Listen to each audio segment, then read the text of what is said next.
I'm Zoe, 21, dubbing myself a writer for now. With me is my older brother, Mr. Axel Reyes, age 30, navigating the corporate world post-college. We lost our parents tragically in a car accident when I was in ninth grade. The shock threw me into a deep depression, rendering me a recluse, unable to attend high school. Thanks to my brother's unwavering support, I sought help and gradually regained my footing. Our parents' passing left my brother, fresh out of college, shouldering the responsibility of caring for me. Amidst his own challenges, he took on household chores and supported me emotionally. Slowly, I emerged from my isolation, starting with small tasks like tidying my room, eventually reclaiming a semblance of normalcy with my brother's guidance. Now, we reside together in our childhood home, dividing household duties.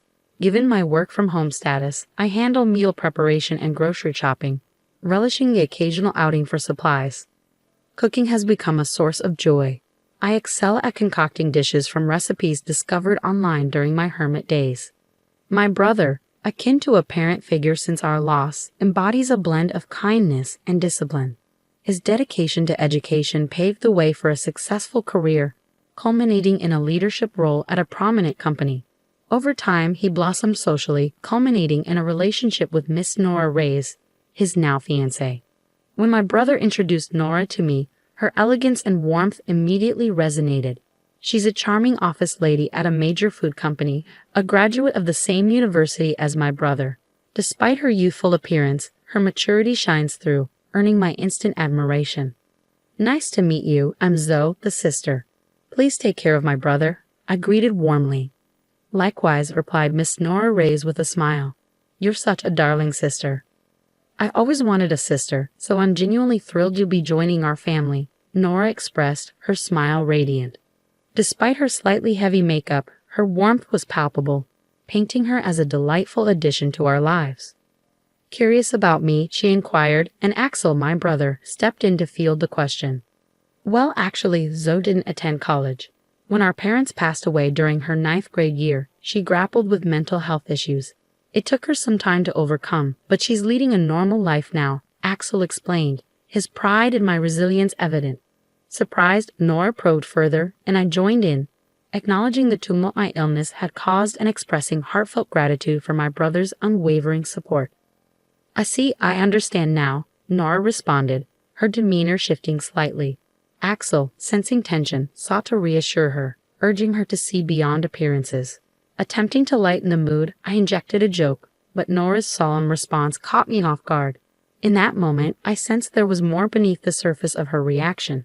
As I learned more about Nora's background, it became evident that her family boasted an impressive lineage of academic and professional achievement. Despite the stark differences in our upbringings, I harbored hopes of my brother joining this esteemed family. Amidst wedding preparations and my brother's evident happiness, I lent a hand where I could, finding joy in his joy. Then, one day, my smartphone rang, signaling a potential turning point in our story. Feeling a flutter of nerves, I hesitated before answering the call from an unknown number. But seeing it was displayed, I took the leap. Who is this? I inquired cautiously. Zoe, I'm Nora's mother. Nice to meet you, came the unexpected voice of Nora's mother, who would soon be my mother-in-law. Surprised by the call's source, I braced myself for what might follow. What can I do for you? I asked, my anxiety palpable. Nora's mother broached the topic delicately. I heard from Nora that you didn't attend high school and only graduated from middle school. I swallowed hard, sensing where the conversation might lead. Yes, when my parents died in an accident, I struggled with mental health issues. It took me a long time to fully recover, which is why I couldn't attend high school.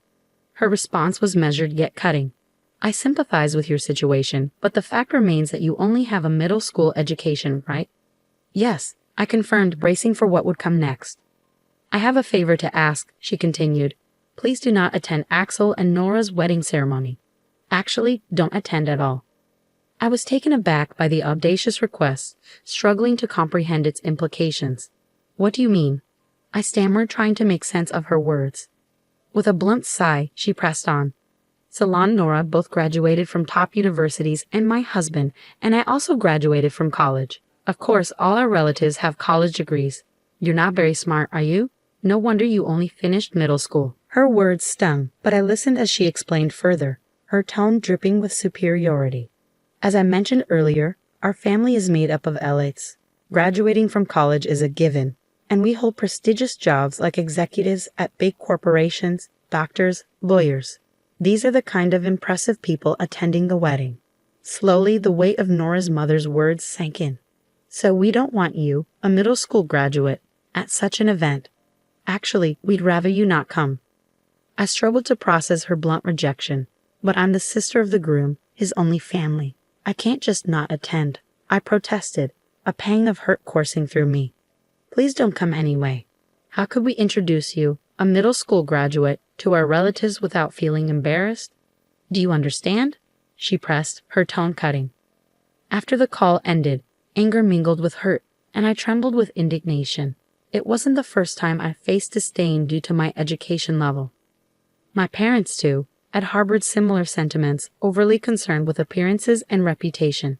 Yet, despite their judgment, I never viewed my life as embarrassing. I refused to accept being looked down upon by others. But amidst my frustration, a new conflict emerged. What if my presence at the wedding jeopardized my brother's happiness? Could I bear to see him suffer on my account? Despite the years of support he'd given me, I couldn't bear to be the cause of his distress. In turmoil, I confided in my brother about the situation, fearing his disappointment. To my surprise, his response was unwavering support. Don't worry, you're my sister, my only family. Feel free to attend my wedding, he reassured me, his words a balm to my wounded pride. I'll protect you no matter what, but if I cause trouble for you, I don't mind not attending. My brother reassured me, his unwavering support a comforting embrace. There's no way to cause trouble, Zoe. You're my one and only sister.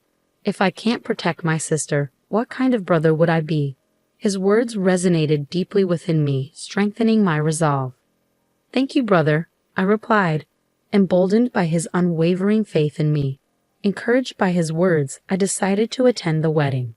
On the day of the wedding, during the family introduction, as my uncle presented me as our family representative, I couldn't miss the disdainful glances from my sister-in-law's parents.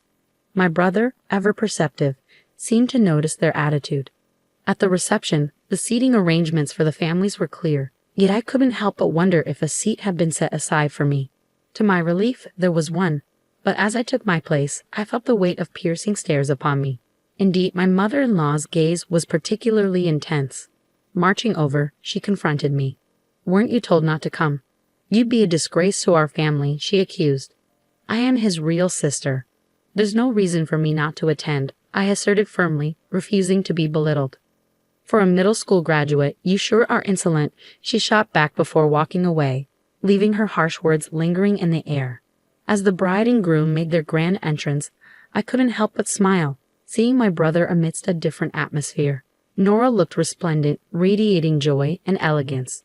Suddenly, my mother-in-law stood up and commandeered the microphone, her voice booming across the room. Our family has all graduated from college and hold respectable jobs, she declared, her words echoing through the hall. I believe that Axel is a suitable person for our family, but there is one issue. She paused, gathering her thoughts before continuing. It is his middle school graduate sister. She is an incredibly embarrassing presence in our family. We would like to ask the groom to sever ties with her. If you can't, we cannot allow this marriage. The room erupted into commotion, but my mother-in-law ignored it, turning to my brother with a demand. Axel, can you swear to do that here? Swear to cut ties with this embarrassing middle school graduate sister and become a part of our excellent family. With a nod from both the bride and father-in-law, she handed the microphone to my brother, her expression triumphant. Taking a deep breath, my brother addressed the assembly. Indeed, my sister is a middle school graduate, but she is my only blood relative, my family since her parents have passed away. I can't sever ties with her. I apologize to all of you who have attended today, but I will cancel the marriage and consider this relationship with this family as non-existent. This is my answer. With that, he slammed the microphone down and came straight to me, his smile refreshed. Zoe, I'm sorry for causing trouble. There's no need for us to be here. Let's go home. Later, I heard from relatives that the reception was canceled because the groom left halfway through. The bride burst into tears, and her parents were scolded by their relatives. forced to apologize on their hands and knees and return the gift money. My uncle contacted my brother afterward, admitting that while his attitude at the reception wasn't praiseworthy, he would have severed ties with him if it had continued. He offered to pay a suitable amount of consolation money and have the bride's side bear all the expenses for the ceremony. But my brother refused, insisting on a sincere apology for his sister. After a while, a meeting was arranged at our home for post-settlement discussions.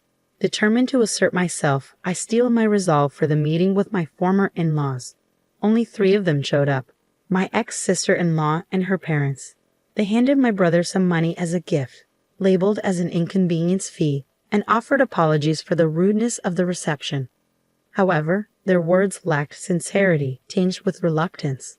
My ex-mother-in-law muttered statements like, "We should have investigated more thoroughly. If we had, this wouldn't have happened," showing no genuine remorse. Likewise, my ex-father-in-law echoed similar sentiments, blaming my brother for not disclosing details about me from the start. Anger simmered within me as I executed my prepared plan. Addressing my ex-father-in-law directly, I remarked, "Well, you're not really my stepfather anymore, but for convenience I'll call you that. You work at Rainbow Publishing, right?" He glanced at me with a hint of disdain. "Yes, I do. I'm a director there. What about it?" I held his gaze, my resolve unwavering.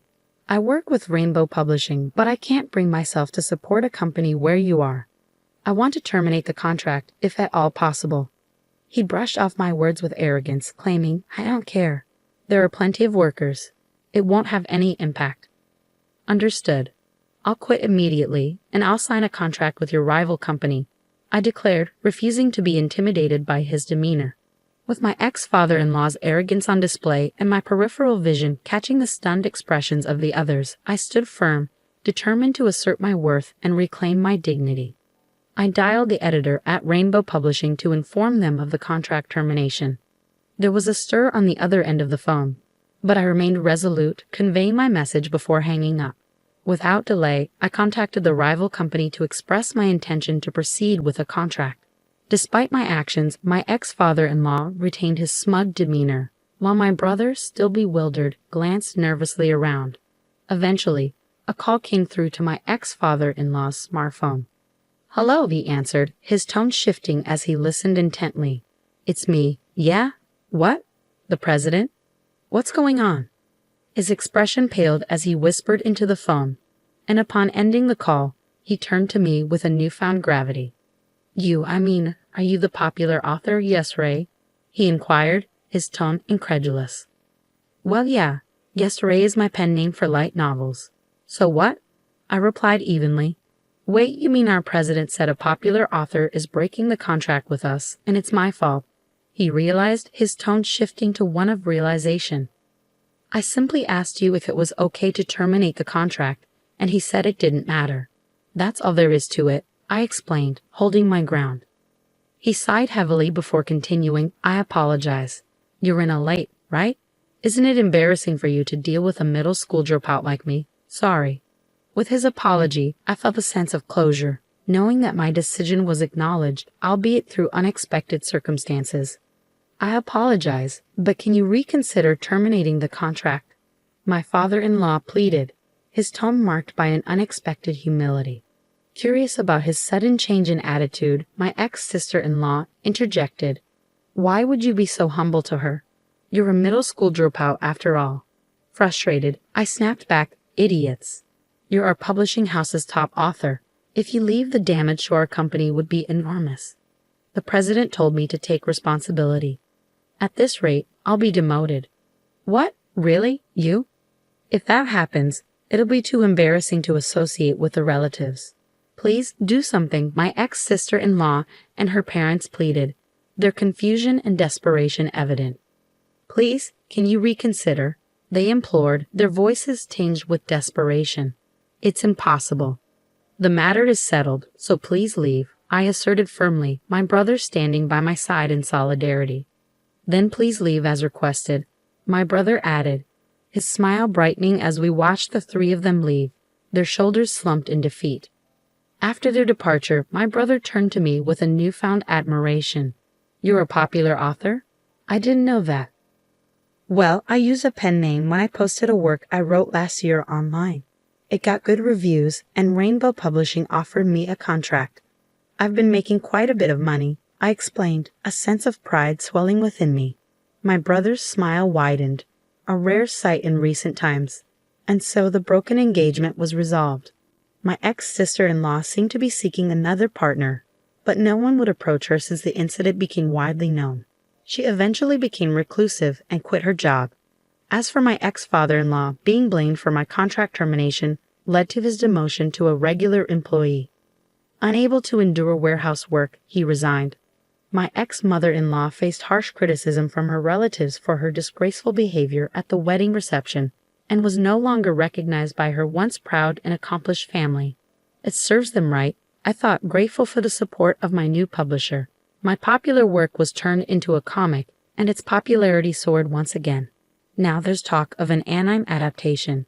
My brother buried the memory of the wedding as a dark history and focused on working hard. Our days returned to being peaceful, and though I still racked my brain over creating light novels, I found happiness in the repetition of these peaceful days. I planned to go on a trip with my brother, taking our late parents' house with us, preserving their memory and cherishing the peace we found together.